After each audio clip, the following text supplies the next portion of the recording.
Olá, gente, tudo bem com vocês? Então, eu tive um pequeno probleminha técnico. O aplicativo que normalmente eu uso para gravar as aulas de vocês, que é aquele aplicativo que eu coloco a apresentação e ao mesmo tempo fica minha imagem no cantinho da tela. Então, esse aplicativo deu problema no meu computador. Não sei o que aconteceu, eu só sei que vou ter que reinstalar ele. Então, essa semana eu não vou conseguir fazer a nossa gravação naquele estilo.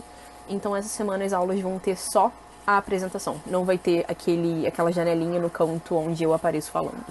Então, por isso eu decidi só fazer um videozinho introdutório pra dar um oi pra vocês. Porque é muito ruim a gente ter aula com uma pessoa que a gente só tá escutando, a gente não tá vendo. Então, só pra vocês me verem um pouquinho, ver que sou realmente eu que tô aqui com vocês. E é isso, gente. É só pra dar esse recado. A aula vai acontecer normalmente, só não vai ter o meu rosto no canto. E pedir pra vocês continuarem se cuidando. Eu sei que todo mundo já falou isso pra vocês várias vezes, mas eu vou falar de novo. Porque a nossa situação tá ficando cada vez mais grave da pandemia. Então, por favor, continue se cuidando, cuidando da família de vocês, lavando as mãos e ficando em casa. Por favor, respeitem a quarentena, isolamento, sei lá, o nome que vocês quiserem dar. Só fiquem em casa. E é isso. Vamos pra nossa aula, então. Olá, gente. Então, vamos para mais uma aula de matemática, dessa vez da parte de álgebra. O programa que normalmente eu uso para gravar, que deixa a minha imagem no cantinho da tela, enquanto eu falo com vocês, tá dando um pequeno problema, então a gente vai fazer nesse esquema um pouco menos pessoal, né? Tipo, eu vou só falar, vocês não vão me ver. Mas mesmo assim, por favor, assistam, prestem bastante atenção, que hoje a gente vai falar sobre um assunto super importante, um assunto que cai muito no vestibular, muito mesmo, tanto no Enem quanto na UERJ, quanto em qualquer outra prova de vestibular. A gente já falou nas nossas primeiras aulas, só pra gente relembrar, a gente falou sobre potenciação e radiação, foram os nossos assuntos iniciais, e hoje a gente vai iniciar o nosso estudo de funções. Então, a partir de hoje até, acho que pelas próximas 3 semanas, mais ou menos, a gente vai ficar estudando aí alguns tipos de funções, começando hoje com a função afim, que é o primeiro tipo de função que normalmente a gente estuda. Então, a gente tem muita coisa para falar hoje. Função afim, assim como a maioria dos tipos de função, são assuntos longos. Então, eu preciso que vocês tenham um pouquinho de paciência para assistir o vídeo até o final, para pegar todas as informações. Então, vamos começar logo, para o vídeo não ficar muito longo, porque a gente realmente tem muita coisa para conversar. Então, galera, para a gente estudar a função afim, a gente vai começar com um exemplo de uma situação. Então a gente vai pensar, por exemplo, a gente está vivendo essa época meio louca de pandemia, né? Que a gente está usando muitos serviços de entrega. Entrega de comida, tem muita loja, muito mercado fazendo entrega dos produtos em casa para as pessoas não saírem. Então a gente vai começar dentro desse contexto. Vamos considerar um serviço de delivery de alguma coisa, pode ser o que vocês quiserem, pode ser aplicativo do iFood, aplicativo, sei lá, do Mercadinho da Esquina, o que vocês quiserem, qualquer coisa que entregue alguma coisa na sua casa, e esse serviço ele cobra uma taxa de entrega. Só que a taxa de entrega desse serviço não é uma taxa fixa. Essa taxa, ela depende da distância da sua casa até o local desse serviço. Então, como que a gente calcula essa taxa? Ó, a taxa de entrega desse serviço é calculada com base no endereço do local onde a comida vai ser enviada. Esse serviço possui uma taxa fixa de R$ 3 e acrescenta R$ 2 a cada quilômetro que deverá ser percorrido pelo entregador. Então, basicamente, tem uma taxa de entrega fixa de R$ 3, e aí a cada quilômetro que o entregador tem que percorrer para chegar na sua casa, essa taxa vai aumentando R$ 2 por quilômetro. Então aqui a gente tem algumas letras, alguns itens de coisas para a gente responder sobre essa situação. Então vamos ver aqui o item A. Ele pede para a gente escrever uma equação genérica para representar qual vai ser o preço da taxa de entrega, chamando esse preço de y, em função da quantidade de quilômetros percorridos pelo entregador, onde essa quantidade de quilômetros a gente vai chamar ela de x. Então, vamos relembrar o que estava lá no nosso enunciado, né? A gente tinha uma taxa fixa de R$ 3, e aí a gente acrescentava R$ 2 para cada quilômetro que o entregador viesse a percorrer durante esse trajeto para fazer a entrega. Então, como que a gente calcularia esse preço de entrega de uma forma genérica? O que é uma forma genérica? A gente vai usar só letras para montar essa equação. A gente não vai especificar a quantidade de quilômetros que esse cara vai percorrer. Eu não vou falar que ele percorreu 5, que ele percorreu 10, que ele percorreu 12. A gente vai usar uma letra, que é o x, para representar a quantidade de quilômetros que ele percorreu, e a gente não vai especificar qual vai ser essa quantidade. Então vamos considerar, que nem ele pediu aqui pra gente, que o y seja o preço. Então, o y, que é o nosso preço, ele vai ser igual a quanto? Vai ser igual a R$3, que é a nossa taxa fixa. Então, a gente sabe que sempre vai ter esses R$3 aqui, somados por o quê? 2 vezes x, ou seja, R$2 vezes a quantidade de quilômetros x que o meu entregador está percorrendo. Então, vamos pensar aqui o que essa equação está falando para a gente, né? Y igual a 3 mais 2x ou 2x mais 3, tanto faz, a ordem não importa. Então, no fim das contas, a equação do preço que a gente chegou é essa equação aqui. O nosso preço vai ser igual a 2 vezes x, que é a quantidade de quilômetros percorrida pelo nosso entregador, mais a taxa fixa de R$3. O que essa equação diz pra gente? Vamos supor que eu more a, 4 quilômetros de distância do local que faz as entregas. Então, o entregador vai percorrer 4 quilômetros, certo? Para chegar na minha casa. Então, qual seria a minha taxa de entrega? Seria 2 vezes 4, R$8 da quilometragem, né? Seriam R$2 para cada quilômetro. Se eu moro a 4 quilômetros de distância, 2 vezes 4, eu vou pagar R$8 pelos quilômetros, mais 3 da taxa fixa. Então, 8 mais 3, 11. Eu pagaria R$11 de taxa de entrega. Então, esse x e esse y aqui, que é o nosso preço, e a nossa quilometragem, a gente chama eles de variáveis. Por que a gente usa esse nome variáveis? Porque essas letras, o valor dessas letras vão variar dependendo da situação. Se eu moro a 4 km de distância do local, o meu x vai valer 4 e o meu y, que é o meu preço, a gente viu que vai valer 11. Se eu moro, se o meu x valer 10, se eu moro a 10 km de distância do local, a minha taxa de entrega vai ser outro valor, que a gente teria que recalcular. Então, vocês percebem como que o valor de x e o valor de y variam dependendo da situação, dependendo da distância que eu moro desse local de serviço? Então, é daí que vem esse nome. Essas nossas letras são variáveis, porque dependendo da situação, elas vão variar os seus valores. Então, aqui a gente escreveu a nossa equação genérica que representa essa situação. O nosso preço, y, é igual a R$2 por quilômetro percorrido, então 2 vezes x, onde x é a quantidade de quilômetros que a gente percorreu, mais a taxa fixa de R$3 da entrega. Letra B. Qual será o preço de uma entrega para uma pessoa que mora a 5 km do local de serviço? Então, gente, a gente viu que o nosso preço ele é sempre calculado com 3 mais 2 vezes a quantidade de quilômetros percorrido. Então, como que a gente calcularia para uma pessoa que mora a 5 km?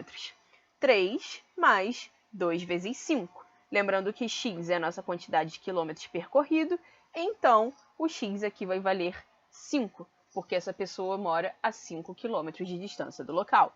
Então, 2 vezes 5 é 10. O cara vai ter que pagar R$10 só pela quilometragem, R$2 a cada quilômetro percorrido, e somar aquela taxa fixa de R$3. Então, esse cara vai ter que pagar R$13 de taxa de entrega. Então, essa é a resposta da nossa letra B.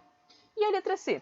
Qual é a distância até o local de serviço de uma residência cuja taxa de entrega custou R$15? Então, o que ele está falando para a gente é, se uma pessoa pagou R$15 por essa entrega, pela taxa de entrega, qual é a distância que essa pessoa mora da loja, do restaurante que está entregando essa comida? Então, aqui é o contrário, né? Na letra B, a gente sabia quantos quilômetros o entregador ia percorrer e a gente queria descobrir o preço. Aqui é o contrário, a gente sabe o preço da entrega, então a gente sabe que a entrega custou R$15 e a gente quer descobrir a quantidade de quilômetros que o entregador vai ter que percorrer. Então, eu vou usar a nossa equação, de novo, né? A gente usou aquela equação genérica y igual a 2x mais 3, que a gente escreveu lá na letra A. A gente sabe que o preço dessa entrega sempre vai ser 2x mais 3, onde x é a quantidade de quilômetros. E como eu sei que a minha entrega vai custar R$15, lembrando que y é o nosso preço, né? Então, eu sei que o meu y aqui nessa equação vai ter que ser igual a 15. Então, eu saio daqui e venho para essa outra equação. Eu sei que 15, que é o meu preço, é igual a 2 vezes a quantidade de quilômetros que o meu entregador percorreu, que é o que a gente quer descobrir, que é esse x, somado com aquela taxa fixa de R$3. Gente, aí a gente caiu numa equação. Aí lembra como a gente resolve a equação, né? A gente reorganiza a nossa equação de forma a deixar a nossa letra sozinha. E para reorganizar, a gente vai passando os números para o outro lado da igualdade. Lembrando que sempre que a gente passa para o outro lado, a gente inverte a operação. Então, se ele está somando, ele vai passar subtraindo. Se ele está subtraindo, ele vai passar para o outro lado somando. Se ele está multiplicando, ele passa para o outro lado dividindo. E se ele está dividindo, ele passa para o outro lado multiplicando. Então, pega a operação que ele está fazendo e inverte ela. Pega a operação contrária. Então, primeira coisa, eu vou passar esse 3 aqui para a esquerda. O 3 aqui está somando. Então, quando ele passar aqui para a esquerda, ele vai passar subtraindo. 15 menos 3 é igual a 12. Então, eu vou ficar aqui com 2x igual a 12. E aí, eu preciso descobrir o valor de x, né? Eu quero que o x fique sozinho. Então, eu tenho que pegar esse 2 e jogar para o outro lado. O 2, ele está multiplicando x. Isso daqui é 2 vezes x, né? Então, se ele está multiplicando, quando eu passo 2 para o outro lado, ele vai ter que passar dividindo. Então, o x vai ser igual a 12 sobre 2. E 12 sobre 2, 12 dividido por 2, isso vai dar 6. Então, para uma pessoa que pagou R$15 de taxa de entrega, a gente sabe que essa pessoa mora a 6 quilômetros do local que está fazendo essas entregas. A gente respondeu a nossa pergunta. Então, gente, esse exercício a gente fez basicamente com coisas que a gente já sabe de matemática. A gente fez usando um pouquinho daquela ideia de operações com letras que a gente viu na aula de nivelamento. A gente fez usando a nossa lógica, né, tipo, para montar a equação genérica. E a gente fez depois só usando operações básicas, substituindo valores naquela equação genérica que a gente montou. A gente não usou nada fora do que vocês já tenham visto ou no nivelamento ou nas nossas aulas iniciais. A única coisa que talvez vocês não tenham visto, que aí eu não tenho certeza, confesso, é resolução de equação. E a gente fez aqui na letra C uma resolução de equação de primeiro grau, e eu espero que tenha ficado claro. A gente vai resolver muitas equações ao longo do ano, ao longo das nossas aulas, então não se preocupem que para a galera que não lembra como resolve equação de primeiro grau, que é esse processo que eu fiz aqui para encontrar o valor de x nessa situação, vocês vão ver muito isso durante o ano e vocês vão aprendendo aos pouquinhos. Então não se desesperem, tá tudo certo. Então vocês viram que a gente não usou nada além dos nossos conhecimentos básicos nessa questão. Só que essa questão, eu não falei para vocês, ela é um exemplo de uma questão de função afim. Então o exemplo anterior é uma situação em que a gente modelou, a gente usou função afim para resolver essa questão. A função afim, para a galera que não é tão íntima dela, ela é a nossa famosa função de primeiro grau. É a função polinomial do primeiro grau. Então, ela tem dois nomes. Quando aparecer função afim, vocês já sabem que é um sinônimo de função de primeiro grau. Se aparecer função de primeiro grau, vocês já sabem que é um sinônimo de função afim. São dois nomes para a mesma coisa. Então, o que é uma função afim ou uma função polinomial de primeiro grau? É sempre uma relação entre duas variáveis, que nem a gente tinha ali nossas duas variáveis, x e y. O preço e a quilometragem que o nosso entregador percorria. Essas eram as nossas duas variáveis. Então, a função é a relação que existe entre essas duas variáveis e que essa relação, quando pode ser escrita como uma equação de primeiro grau, é só voltar aqui e lembrar lá no nosso primeiro slide que a gente escreveu uma relação entre a quilometragem e o preço usando uma equação de primeiro grau. Isso daqui é uma equação de primeiro grau porque o nosso x, que vai ser o cara que normalmente vai mandar na nossa equação, ele tem a potência igual a 1. Ele tem o menor, não o menor grau possível, o menor grau possível é 0. Mas lembrando, né, que na nossa aula de potenciação a gente viu que todo número elevado a 1 é igual a ele mesmo. Então, x elevado a 1 é a mesma coisa que x. Então, no final das contas, tem um expoentezinho 1 aqui escondido que não aparece. Toda equação onde a nossa incógnita aparece com grau 1, ela é uma equação de primeiro grau. Então, se a gente tem uma situação onde a gente consegue escrever a relação entre duas variáveis, no caso aqui x e y, preço e quilometragem, usando uma função de uma equação de primeiro grau, ou uma função de primeiro grau, a gente está em um caso de função afim. Então, é isso que a gente vai estudar hoje. A gente vai aprender um pouco mais sobre as nossas funções afim, nossas funções polinomiais de primeiro grau, como que elas funcionam, quais são as características delas, e aí no fim a gente vai tentar fazer uma questãozinha resolvida para vocês terem para se guiar, beleza, gente? Então essa é a parte introdutória da nossa aula, ela vai continuar em outro vídeo, Espero que só mais um vídeo para não encher muito o saco de vocês, mas talvez tenham que ser 2 vídeos. Me perdoem, essa aula realmente é grande, realmente a gente tem bastante coisa para falar. Então eu vou encerrar essa primeira parte por aqui e daqui a pouco a gente se vê de novo na segunda e talvez na terceira parte. Não me matem.